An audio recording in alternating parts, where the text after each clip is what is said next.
নমস্কার বন্ধুরা, আজকের সাসপেন্স স্টোরি চ্যানেলে আপনাদের সকলকে স্বাগত।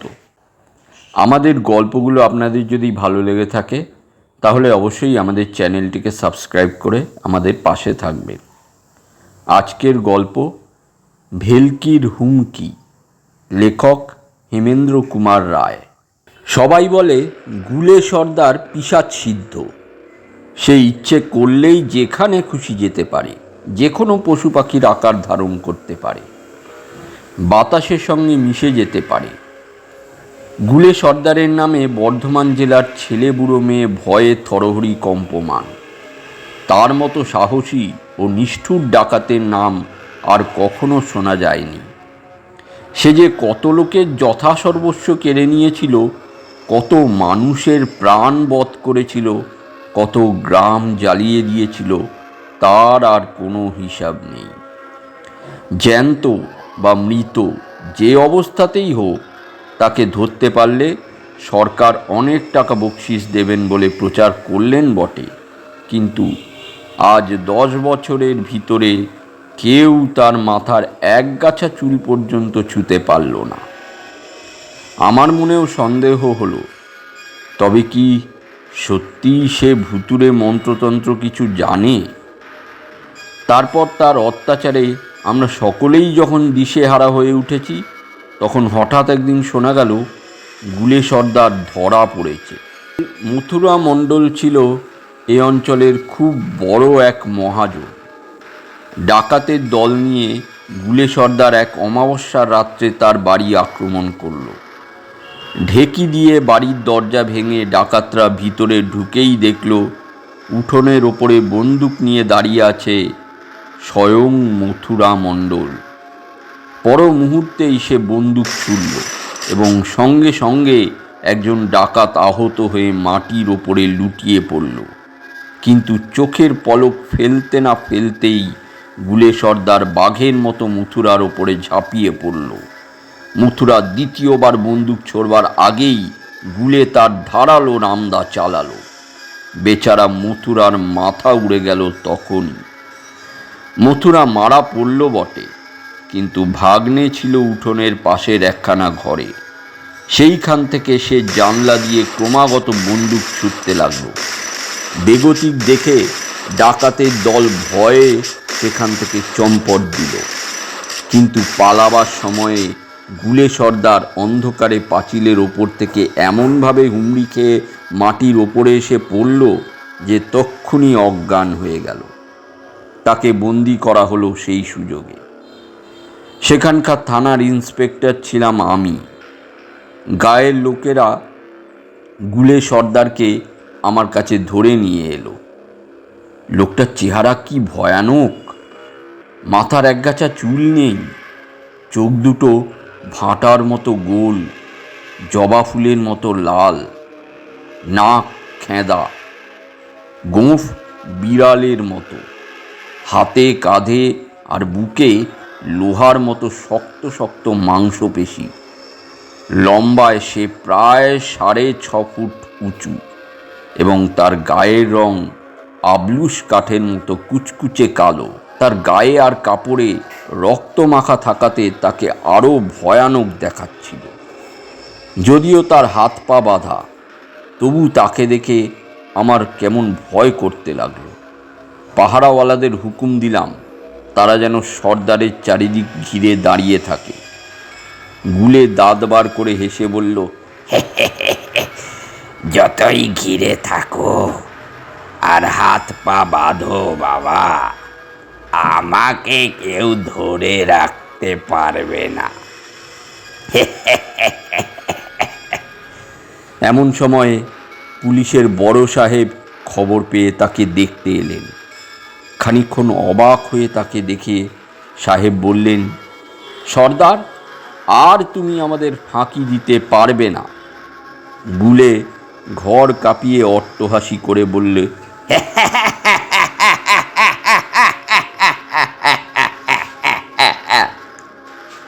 আরে রেখে দাও সাহেব তোমাদের বাহাদুরি, আমাকে ধরে রাখে কে? আমি পাখি হয়ে উড়ে পালাবো। সাহেব বললেন, ননসেন্স। এই সেপাই, আসামিকে গারদ মেলে যাও। গুলে আবার অট্টহাস্য করে 2 হাতের বুড়ো আঙুল দেখিয়ে বললে, এই বলে রাখলুম সাহেব, আমি তোমাদের ঠিক কলা দেখাবো। বিচারে গুলে সর্দারের ফাঁসির হুকুম হলো। ফাঁসির কথা শুনে সে আদালতের মাঝখানেই কোমরে হাত দিয়ে নাচতে নাচতে হেঁড়ে গলায় গান জুড়ে দিলে। জজ সাহেব তো অবাক। আমায় ধরে কে রে, ওরে আমায় ধরে কে রে, ধরতে পারবি না তোরা। আমি ভেবেছিলাম তার এই মুখ সাবাসি আর বেশি দিন থাকবে না, কিন্তু ফাঁসির দিন যতই ঘনিয়ে আসতে লাগলো তার হাসি ঠাট্টা বেড়ে উঠল যেন ততই। আমাকে ধরে রাখতে তারা পারবি না। রোজই সে বলতো, আমার শখ হয়েছে বলেই দিন কয়েক জেলখানার ভেতরে বসে জিরিয়ে নিচ্ছি, কিন্তু ফাঁসির দিন কেউ আমাকে খুঁজে পাবে না। জেলের প্রহরীরা সকলেই তার এই সব কথা বিশ্বাস করত। তারা আমাকে বললে, হুজুর, ও একটা জাদুকর, ও নিশ্চয়ই আমাদের ফাঁকি দিয়ে পালাবে। আমরা কি করব বলুন? ও যদি রাত্রির বেলায় মশামাছি হয়ে উড়ে যায়, কে ওকে দেখতে পাবে? বলতে লজ্জা হয়, কিন্তু আমারও মনে কেমন একটা খটকা লাগলো। গুলে সর্দারের ফাঁসির ঠিক আগের দিনে আমি পুলিশের বড় সাহেবের কাছে গিয়ে আমার মনের সন্দেহের কথা খুলে বললাম। সাহেব প্রথমটা হেসেই উড়িয়ে দিল, বলল, ওসব বাজে কথা নিয়ে আমার মাথা ঘামাবার সময় নেই। আমি বললুম, সাহেব, আমাদের দেশে কিন্তু ভোজবাজিতে মানুষ উড়িয়ে নিয়ে যাওয়ার কথা শোনা যায়। এমন ব্যাপার তুমি নিজে কখনো দেখেছো? না, তবে কিন্তু অনেক ঘটনার কথা শুনেছি। গুলে সর্দার যে রোজই এ কথাই বলছে, আর ফাঁসির হুকুম পেয়েও এতটা মনের খুশিতে আছে, এর কারণ কি?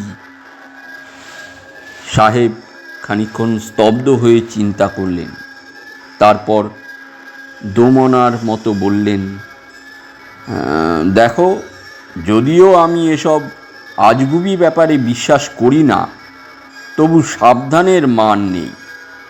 কাল সকালে তো সর্দারের ফাঁসি হবে। আচ্ছা, আজ রাতে তার ঘরের সামনে আমরা দুজনে পাহারা দেব। গুলে সর্দার যে ঘরে বন্দি ছিল তার দরজার সামনে সাহেব আর আমি দুখানা চেয়ারের ওপরে বসে আছি। আমাদের আশেপাশে আরও 2জন প্রহরী।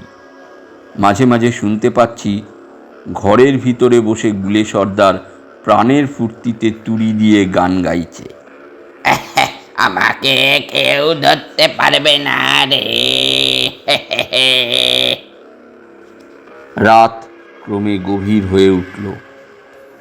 এখন গানের বদলে ভীষণ নাসা গর্জন শুনতে পাচ্ছি।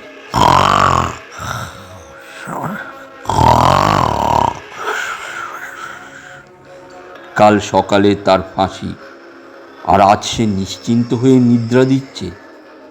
আমার মনটা সন্দেহে পরিপূর্ণ হয়ে উঠল। কিন্তু ঢং ঢং করে 3টে বাজল, তবু তো অস্বাভাবিক কিছুই ঘটল না। সাহেব কৌতুক হাস্য করে বললেন, বাবু, দেখছো তো, একালে ভোজবাজি আর চলে না। আমি আর কিছু বললাম না। নিজের কুসংস্কারে নিজেরই লজ্জা করতে লাগলো। প্রায় যখন ভোর হয়ে এসেছে, তখন সাহেব আর আমি দুজনেই একটু ঝিমিয়ে পড়েছিলাম। হঠাৎ প্রহরীদের চিৎকারে চমকে মাথা তুলে দেখি কয়েদখানার দেয়ালের ঘুলঘুলির নিচেই একটা ভয়ঙ্কর কালো বিড়াল দাঁড়িয়ে আছে। আমরা সকলেই তার দিকে ছুটে গেলাম। কেউ লাঠি, কেউ বন্দুকের কুঁদো, কেউ লাথি তুলে তাকে বারবার মারার চেষ্টা করলাম, কিন্তু সেই আশ্চর্য বিড়ালটা আমাদের সকলকে এড়িয়েই উঠোনের দিকে চোঁচা দৌড় মারল। লক আউট বলেই পুলিশ সাহেব তার রিভলভার তুলে ঘোড়া টিপলেন। গুলিটা বিড়ালের পিছনের একটা পায়ে গিয়ে লাগলো। সে আর্তনাদ করে খোঁড়াতে খোঁড়াতে আরও 2-1 পা এগিয়ে স্থির হয়ে পড়ে রইল। আমরা ছুটে কয়েদখানার ঘুলঘুলির কাছে গিয়ে উঁকি মেরে দেখলাম গুলে সর্দার ঘরের মেঝের উপরে চিত হয়ে শুয়ে যন্ত্রণাপূর্ণ স্বরে আমাদের লক্ষ্য করে গালাগালি দিচ্ছে। অত ভাগা, আমাকে গুলি করলি? আমি অস্বস্তির নিঃশ্বাস ফেলে বললুম, আসামি ঘরের ভেতরেই আছে। সাহেব রুমাল দিয়ে কপালের ঘাম মুছতে মুছতে বললেন, থাকবে না তো যাবে কোথায়? ওসব কুসংস্কার আমি মানি না, যদিও প্রথমটায় আমারও সন্দেহ হয়েছিল। গল্পটা এখানেই শেষ করা যাক। বাকি আছে খালি আর 2টো কথা। আজ সকালে যথাসময়ে গুলে সর্দারকে ফাঁসি কাঠে ঝুলিয়ে দেওয়া হলো, কিন্তু তাকে ফাঁসি কাঠে নিয়ে যাওয়ার সময় দেখা গেল তার একখানা পা হঠাৎ ভেঙে গেছে। সে অত্যন্ত খুঁড়িয়ে খুঁড়িয়ে চলছে। এতক্ষণ আপনারা শুনছিলেন হেমেন্দ্র কুমার রায়ের লেখা গল্প ভেলকির হুমকি। গল্পটা যদি ভালো লেগে থাকে তাহলে অবশ্যই লাইক, শেয়ার, কমেন্ট করতে ভুলবেন না বন্ধুরা। ধন্যবাদ।